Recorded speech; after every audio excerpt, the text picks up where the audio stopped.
আমার ছেলেমেয়েরা অনেক নাসাতেও আছে, অ্যাস্ট্রোজিওমরফোলজি, সে স্পেশালিস্ট গবেষক আমার স্টুডেন্ট। আমি করিয়েছি Bangladesh geomorphology, I was in the planning commission, BCS economic cadre. তো এটা ছেড়ে দিয়ে সুইচ ওভার টু একটা একাডেমিক এরেনা।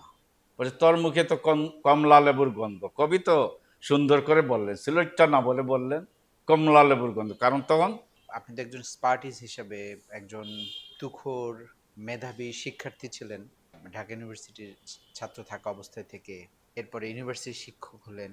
স্যার এই পরিসরটা যদি একটু বলেন ছোট করে আমাদের।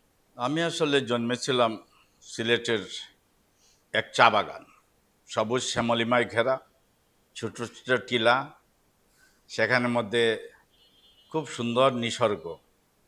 তারপর সিলেট শহরের কাছে ওই চা বাগানটা ছিল, মালনিচড়া টি এস্টেট। আমি শহরের পাঠশালায় যেতাম।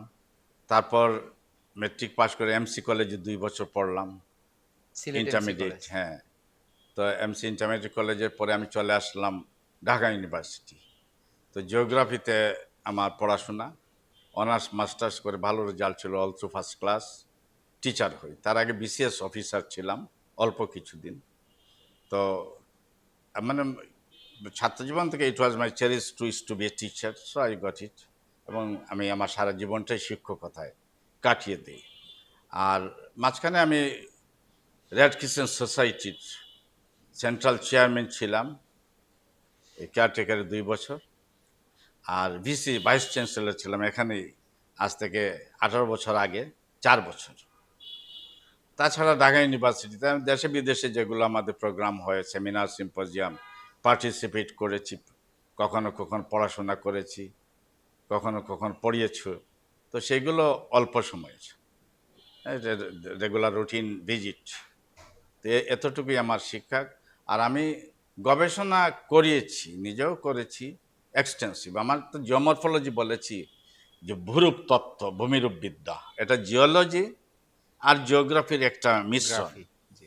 তো এটা হলো কি, my subject deals with the studies of the surface configuration, land formation, erosion, deposition, deltaic building. আমার পিএইচডি থিসিস ছিল geomorphology of the Gangetic delta. তো আপনি পিএইচডিটা কোথা থেকে করেছেন? আমি আলিগড় মুসলিম ইউনিভার্সিটি, এটা ইন্ডিয়ার দিল্লি আগ্রার মাঝামাঝি জায়গায় একটা একাডেমিক শহর, স্যার সৈয়দ আহমদ। পুরাতন হ্যাঁ, দিল্লি। পুরাতন, এটা খুবই ভালো ইউনিভার্সিটি, রেসিডেন্সিয়াল ইউনিভার্সিটি। আচ্ছা, সাবকন্টিনেন্টে ইন্ডিয়ার মধ্যে র্যাঙ্কিং এটা এরকম ফার্স্ট সেকেন্ড থার্ড। আইআইটি এবং আলিগড় মুসলিম ইউনিভার্সিটি, জওহরলাল নেহেরু ইউনিভার্সিটি, এগুলো টপ। তো খুব সুন্দর এনভায়রনমেন্ট, সবুজ, বিরাট আয়তন, অনেক সাবজেক্ট, ফরেন স্টুডেন্টস অনেক, 1400 ফরেন স্টুডেন্টস ছিল আমাদের সময়।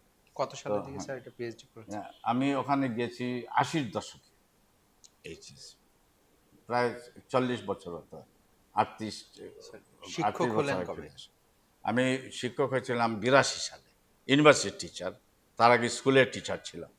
I started my career as school teacher. মানে স্কুলের নাম কি হ্যাঁ, স্যার? আমি পড়েছিলাম রাইফেলস পাবলিক স্কুল, যেটা ওখানে ছিলাম এই 1 মাস 1.5 মাসের মতো। আর এমনি অ্যাডজাংক্ট হিসেবে পড়েছি ম্যাপেল লিফ, এটা English medium school. English medium, ওখানে কিছুদিন পড়িয়েছি, অ্যাডজাংক্ট জিওগ্রাফি পড়িয়েছি। স্যার আপনার ওই যে মানে অ্যাকসেন্টটা নিয়ে একটু অনেকটা কৌতূহল মানুষের মধ্যে, বাংলা কিংবা ইংরেজি শুনতে একটু ডিফারেন্ট মনে হলেও খুব ভালোই লাগে। আচ্ছা, এটা হলো কি স্বাভাবিক। আমার বাড়ি তো সিলেট, গোলাপগঞ্জ, আর বেড়ে ওঠা মালনিচড়া চা বাগান। তো সিলেটিরা তো কমলা লেবুর গন্ধ, রবীন্দ্রনাথ ঠাকুর সৈয়দ মুজতবা আলীকে বলেছিলেন যখন উনি কথা বলতে দাঁড়ালেন প্রথম, তো ওনার কৈশোর বয়স। বলছে তোর মুখে তো কমলা লেবুর গন্ধ। কবি তো সুন্দর করে বললেন, সিলেটটা না বলে বললেন কমলা লেবুর গন্ধ, কারণ তখন ছাতকের সিলেটের কমলা সারা ভারতবর্ষে, মানে এইদিকে eastern India, West Bengal, Bangladesh, Bihar, এই সব এলাকায় সিলেটের কমলা। তো এখনও আছে সিলেটের কমলা লেবু, এর মানে সিলেটি অ্যাকসেন্ট। আমার এই উচ্চারণ, আমি এটা গর্বিত। বাংলা যখনই বলি, এমনকি আমার ইংলিশের মধ্যেও যে কিছুটা স্বাভাবিকভাবে, এটা ওই যে সাইন্টিফিক ভোকাল কর্ডের পরিপক্কতা, তার হ্যাবিচুয়েটেড হয়ে ওঠা, এটার মাধ্যমে আমাদের স্বরপ্রক্ষেপণ, উচ্চারণ, তারপর অ্যাকসেন্ট, ফনিক্স, ফনেটিক্স, এইগুলোকে প্রভাবিত করে। স্যার একটু এখন আপনার এখন পর্যন্ত আপনার তত্ত্বাবধানে সুপারভিশনে কতজন থিসিস বা পিএইচডি স্টুডেন্ট বা এমফিল স্টুডেন্ট আছে? আমার পিএইচডি, এমফিল আর হলো গিয়ে এমএসসি, মাস্টার্স থেসিস, এগুলো মিলে প্রায় ৮০-৯০টা আমি সুপারভিশন, মানে ঢাকা ইউনিভার্সিটি বাংলাদেশের মধ্যে সবচেয়ে বেশি গবেষণা এবং সুপারভিশন আল্লাহর রকমে আমি করিয়েছি। আরও করেছেন প্রফেসর নজরুল ইসলাম, যিনি ইউজিসির চেয়ারম্যান ছিলেন, আমার শিক্ষক। অনেক শিক্ষক করেছেন না মান, আমারও তো মানটান জানি না কেমন, এটা দেশ এবং ভবিষ্যৎ বলবে, আমার ছাত্ররা বলবে। তবে আমার ছেলেমেয়েরা অনেক নাসাতেও আছে, অ্যাস্ট্রোজিওমরফোলজি, সে স্পেশালিস্ট গবেষক আমার স্টুডেন্ট। আমি করিয়েছি বাংলাদেশ জিওমরফোলজি, থিসিস করেছে, আর সে নাসাতে চাকরি পেয়েছে। পরে গিয়ে অবশ্যই আমেরিকায় উবান অ্যালাবামা থেকে পিএইচডি করেছে, এটা আমি গর্বিত। তো আমার অনেক ছেলেমেয়েরা ইংল্যান্ড, আমেরিকা, জার্মানিতে গবেষণা করছে। আমি সবাইকে বলেছি, তোমরা কিছু রুজি রোজগার করে গরিব মানুষ পরিবার বাপ মাকে দেখবে, ফিরে আসবে দেশে, তোমাদের জ্ঞান দেশে কাজে লাগাবে। তো তারা আমার আল্লাহ স্টুডেন্ট, খালি থিসিস নন থিসিস এরকম শত শত স্টুডেন্টস বিদেশ যাচ্ছে। আমি তাদেরকে একদম মুক্ত মনে লেটার অফ রিকমেন্ডেশনস দেই। ফরেন আমাদের কলিগস যারা শিক্ষক গবেষক, মানে যারা প্রফেসর, তাদেরকে আমি রেকমেন্ড করি, রিকোয়েস্ট করি। এর ফলে they are doing well, they are well placed as well.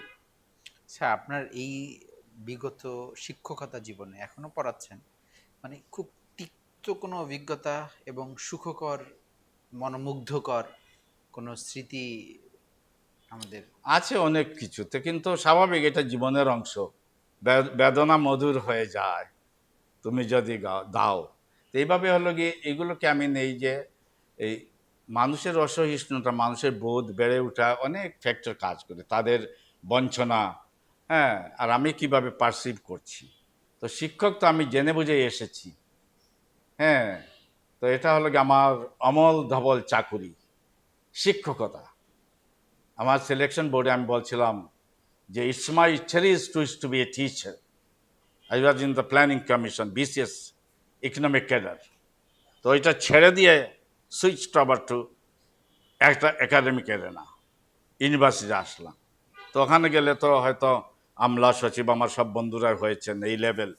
তো আমি এখানে আসছি, এটা আমি গর্বিত। শিক্ষকতা, আমি অনেক ছাত্রকে, দেশকে সাহায্য করার চেষ্টা করছি। তো এটাই আমার ছিল, এখন আছি এখানে মানারাতি ইন্টারন্যাশনাল ইউনিভার্সিটিতে একাডেমিক এক্সেলেন্স সেটা বাড়ানোর জন্য আমি ইউজিসিকে অ্যাপ্রোচ করেছি। তারা নতুন 2টা ডিপার্টমেন্টের মাস্টার্স এখানে চালু করবেন। এখন তো আমাদের প্রায় 10টা 11-12টা প্রোগ্রাম চালু আছে। কি তো কি মানারাতি ইজ সেটা? Doing well. কোন কোন দুইটা প্রোগ্রাম নতুন হবে কি আমাদের এলএলএম আর এম ফার্ম। আমরা তাদের টার্মস কন্ডিশন, ল্যাবরেটরি ফ্যাসিলিটিস এগুলো বাড়িয়েছি, পিএইচডিওয়ালা শিক্ষক এনেছি, এবং মানে ট্রাইং টু মানে ডু মানে what's called include qualified experience teachers and developed facilities in the laboratories, classrooms. তো সবগুলো আমি ফিউচারিস্টিক হিসেবে আমি চেষ্টা করছি আমার কলিগদের নিয়ে। আমি একা না, আমার ডিন মহোদয় বৃন্দ, আমার প্রফেসর শিক্ষক বৃন্দ সিনিয়র, এবং আমাদের ট্রাস্ট খুব সহযোগিতা করে, সবাই এনলাইটেন্ড, অত্যন্ত প্রাজ্ঞ ট্রাস্টি আমাদের। ওনারা সবাই সাবেক সচিব, ইউনিভার্সিটি টিচার্স, কেউ ব্যারিস্টার, লয়ার, আবার কেউ বা চার্টার অ্যাকাউন্টেন্ট, এরা সবই কোয়ালিফাইড, হাইলি কোয়ালিফাইড, মানে আমাদের এই team of the trust board of trustee.